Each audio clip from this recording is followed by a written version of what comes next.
Middle east के रेगिस्तान से लेकर समंदर की लहरों तक इस वक्त युद्ध की जो आग सुलग रही है वो किसी भी क्षण एक महाविनाशक वैश्विक संघर्ष का रूप ले सकती है। मौजूदा भू राजनीतिक परिदृश्य में सबसे चौंकाने वाला मोड़ तब आया जब अमेरिका के नवनिर्वाचित राष्ट्रपति डोनाल्ड ट्रंप ने इस क्षेत्र के युद्धों से खुद को समेटने और अमेरिकी सैनिकों के कदम पीछे खींचने के संकेत दिए।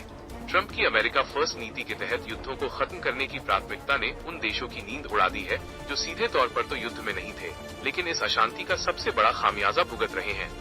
ये दो प्रमुख मुल्क हैं, सऊदी अरब और संयुक्त अरब अमीरात यूएई।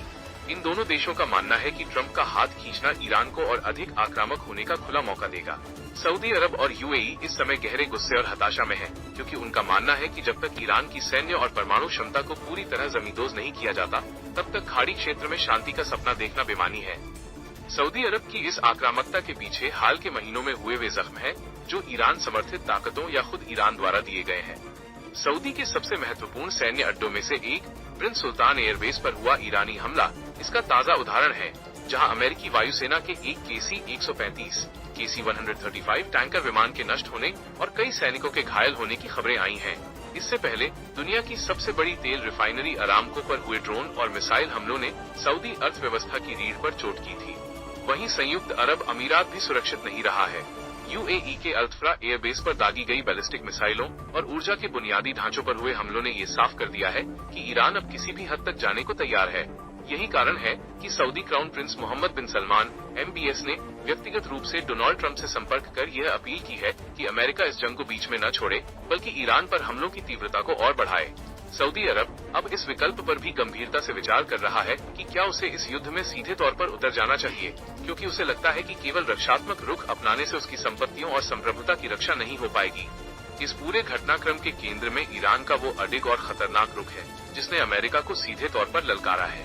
तेहरान ने साफ शब्दों में ऐलान किया है कि यदि अमेरिकी सैनिकों ने ईरानी सरजमी पर कदम रखा तो वे केवल ताबूतों में ही वापस लौटेंगे। हालांकि ट्रंप प्रशासन कथित तौर पर ईरान के भीतर एक सर्जिकल या स्पेशल ऑपरेशन के जरिए उसके परमाणु कार्यक्रम को नष्ट करने की योजना बना रहा है, लेकिन सैन्य विशेषज्ञों का तर्क है कि ईरान के हाईली एनरिच्ड यूरेनियम तक पहुंचना इतना आसान नहीं है। ईरान ने अपनी संवेदनशील परमाणु सामग्री को पहाड़ों के नीचे अत्यंत गहरे और सुरक्षित भूमिगत ठिकानों में छिपा रखा है। इन ठिकानों को केवल हवाई बमबारी से नष्ट करना लगभग असंभव है, जिसके लिए बड़े पैमाने पर जमीनी सेना उतारने की आवश्यकता होगी। यहीं पर युद्ध के सबसे भीषण होने की संभावना पैदा होती है। तेहरान टाइम्स ने अपनी हालिया रिपोर्टों और विजुअल्स के जरिए दुनिया को ये संदेश दिया है कि उनके सैनिक और मिसाइल प्रणालियां किसी भी जमीनी हस्तक्षेप का मुकाबला करने के लिए पूरी तरह मुस्तैद है। ईरान की रणनीति केवल अपनी सीमाओं की रक्षा तक सीमित नहीं है, उसने एक ऐसा प्रॉक्सी नेटवर्क तैयार किया है जो पूरे मिडिल ईस्ट को दहलाने की क्षमता रखता है। अगर जंग की चिंगारी भड़की तो लेबनान का हिजबुल्ला, यमन के हूती विद्रोही और फिलिस्तीन का हमास एक साथ मैदान में उतर आएंगे।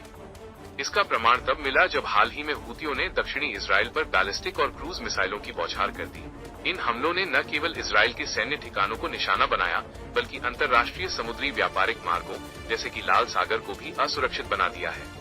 दुनिया की ऊर्जा आपूर्ति का एक बड़ा हिस्सा इन्हीं रास्तों से गुजरता है, और यदि यहाँ अवरोध पैदा होता है तो वैश्विक अर्थव्यवस्था ताश के पत्तों की तरह ढह सकती है। तेल और गैस की कीमतों में होने वाला उछाल दुनिया भर में महंगाई का ऐसा तूफान ला सकता है जिसे संभालना किसी भी देश के लिए मुश्किल होगा। सऊदी अरब के लिए स्थिति और भी पेचीदा है। एक तरफ वो पाकिस्तान के माध्यम से कराई जा रही मध्यस्थता और कूटनीति पर नजर रखे हुए है, तो दूसरी तरफ उसकी सेना जवाबी कार्यवाही के लिए रेड अलर्ट पर है।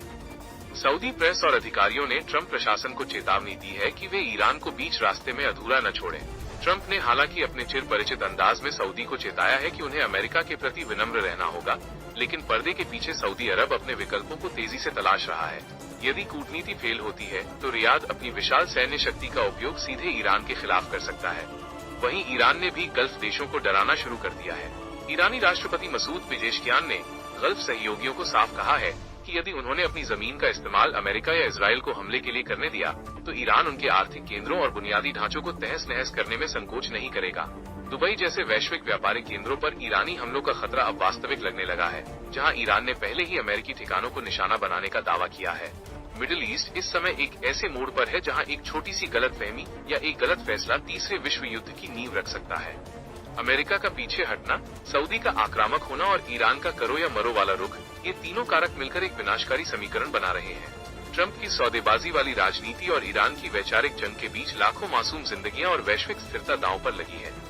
आने वाले कुछ सप्ताह ये तय करेंगे कि ये क्षेत्र शांति की ओर मुड़ेगा या फिर बारूद के उस ढेर में तब्दील हो जाएगा जिसकी गूंज सदियों तक सुनाई देगी। हालात को देखते हुए ये स्पष्ट है कि यदि जमीनी युद्ध की ओर एक भी कदम बढ़ा तो परिणाम किसी की भी कल्पना से परे और भयावह होंगे। आप इस खबर को लेकर अपनी क्या राय रखते हैं, हमें कमेंट बॉक्स में जरूर बताइए।